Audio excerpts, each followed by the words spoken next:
After more than 30 cruises where I embarked on my cruise ship with hours to spare, I joined the I Missed My Cruise Ship Club earlier this year in Fort Lauderdale. It was a stressful experience, but I learned a lot, made some wonderful new friends, and discovered a fantastic hotel in St. Thomas that ended up being the highlight of my entire vacation, even after eventually meeting the ship. In this episode of The Chill Cruiser, I'll share the 12 tips I learned that can hopefully help with your future cruise travel planning.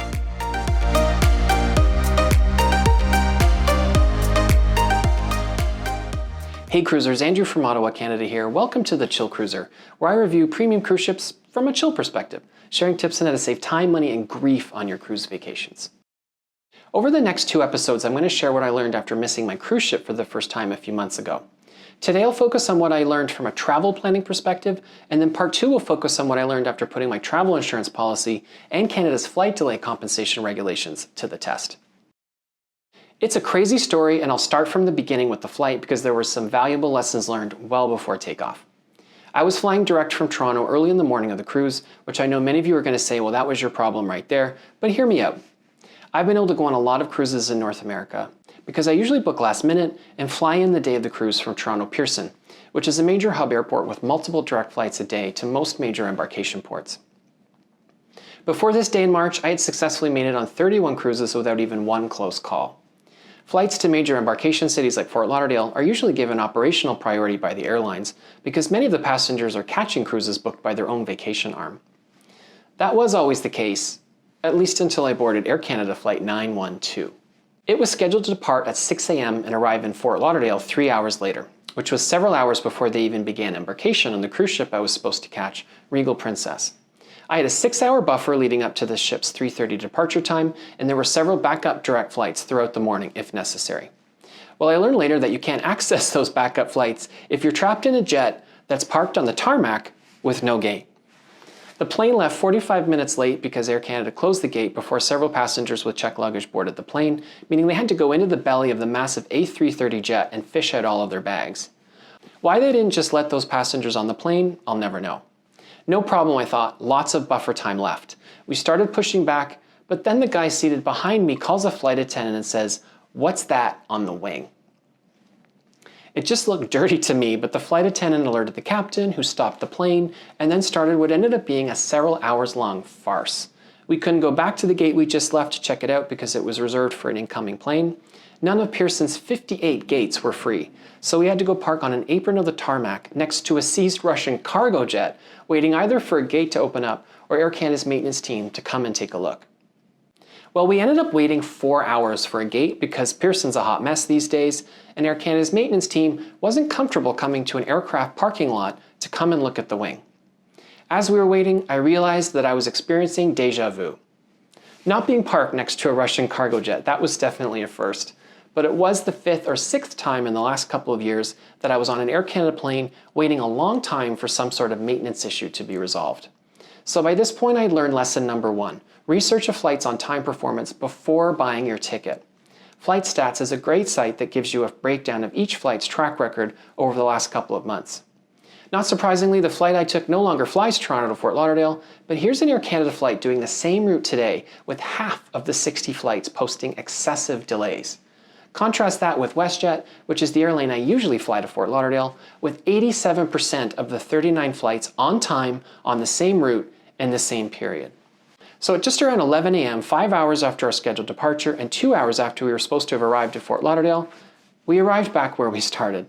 Maintenance arrived, looked at the wing, wiped the section in question with a rag, and then gave it the okay within minutes, which was both a relief and incredibly frustrating at the same time.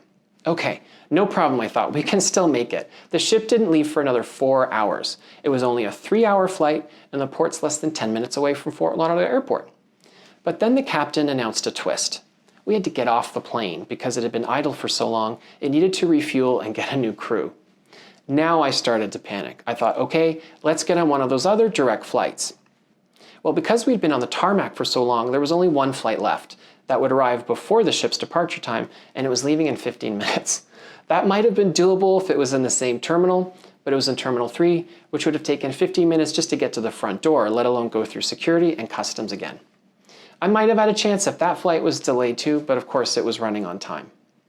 That was lessons 2 and 3. You can't access backup flights when you're trapped on the tarmac, and when you're researching backup flights at a big airport, make sure at least one of them is in the same terminal if your itinerary is time sensitive.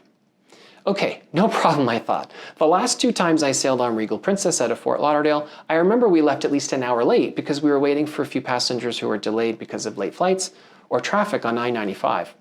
I thought there's got to be a way to communicate with the cruise line about our flight delay. As we flooded back into the terminal, I realized there were at least 12 of us from that flight alone trying to get on the same ship, and that about half of them had booked the flight directly through Princess. I called the General Princess customer service line, which of course wasn't even open yet, even though it was 11 a.m. on a Sunday. After a bit of frantic research, I found out that there's a special en route hotline to call for people with imminent departures that can communicate with the ship. That was lesson 4. Most cruise lines have a travel hotline that's separate from their general customer service line. You can find the numbers for most major North American cruise lines on my blog. They asked for my flight information and said get to the cruise terminal as soon as possible, so I was slightly optimistic. I shared the number with everyone I could find who was trying to get to the ship to increase our chances. That included Gwen and Debbie, who were each traveling solo and meeting friends or family on the ship, and Cindy and Donna, a mother and daughter, starting a 2-week vacation together. When they called the hotline, they were told the same thing, just get to the port as soon as possible. It ended up taking over 2 hours for Air Canada to find another crew, refuel, reboard, and push back, meaning we didn't leave until after 1 p.m., and our chances of making the ship were becoming very slim. That was lesson 5. If your flight spends a few hours delayed on the tarmac, the chance of the delay extending several more hours is higher. We arrived in Fort Lauderdale at 3:50 p.m., and I agreed with my new friends that since I didn't have checked luggage, I'd go to the port first and try to hold the ship for them if it was still there. As we were getting off the plane, the captain said the ships were waiting, which didn't end up being true, at least not for Regal Princess. I arrived at the terminal a few minutes later at 4:15, or 45 minutes after the scheduled departure time, and it was a complete ghost town. The building was locked, there was no sign of the ship, or even a single human being anywhere. It turned out that the ship didn't even wait a single minute. They actually left a few minutes early, which explains why I couldn't even see the ship on the horizon as it was sailing away. That was lesson 6. Even if the exact same ship in the exact same port waited longer for less people on 2 previous cruises, it doesn't mean they'll do it again. There were no signs on the locked doors with instructions on what to do if you missed the ship, and I had no emails or texts from Princess. That was lesson 7. Even though it must happen to hundreds of people on a daily basis, Princess doesn't have a very proactive or customer-friendly approach to communicating with guests who miss the ship, even if you've notified them about your delay. I say that not knowing if that's just the industry standard or if cruise lines vary in this regard. If you've had a better experience with a different cruise line, I'd love to hear it in the comments.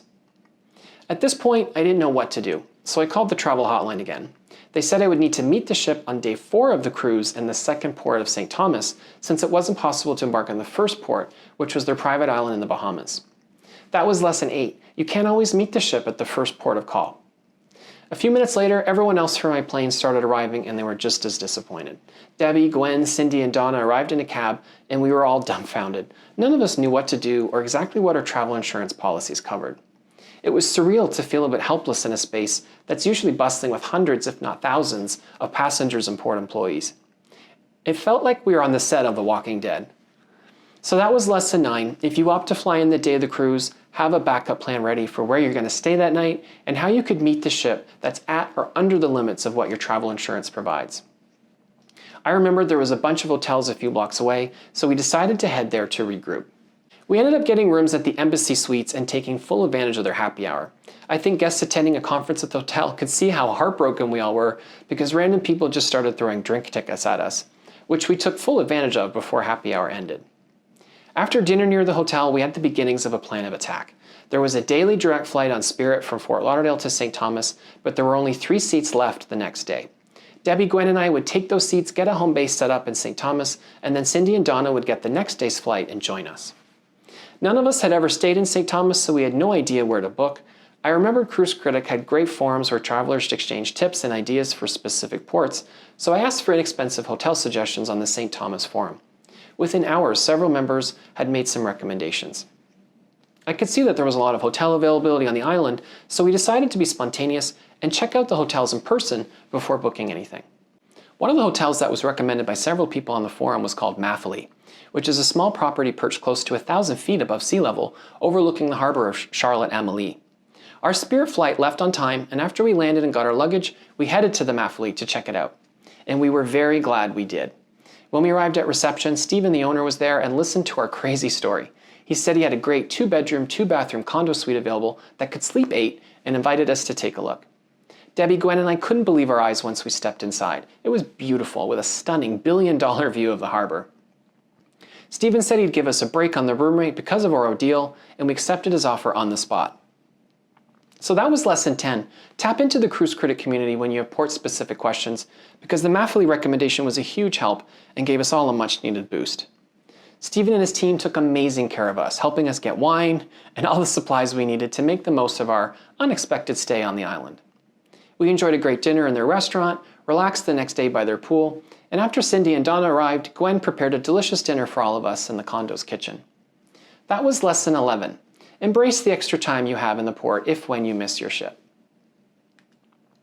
The next morning, we watched our ship sail into the harbor from our massive terrace, and after a delicious breakfast, which is included in your room rate by the way, we headed to the port to start our cruise, 4 days later than expected. It was a bit awkward getting checked in at the pier while passengers were walking on and off the ship. We got asked more than once if we were the new guest entertainers.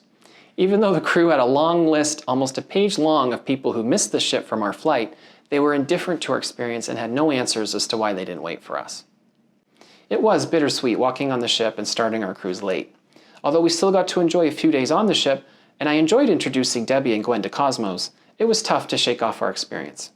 Since the MAF was so much more welcoming and chill, I thought several times that we should have just stayed in St. Thomas.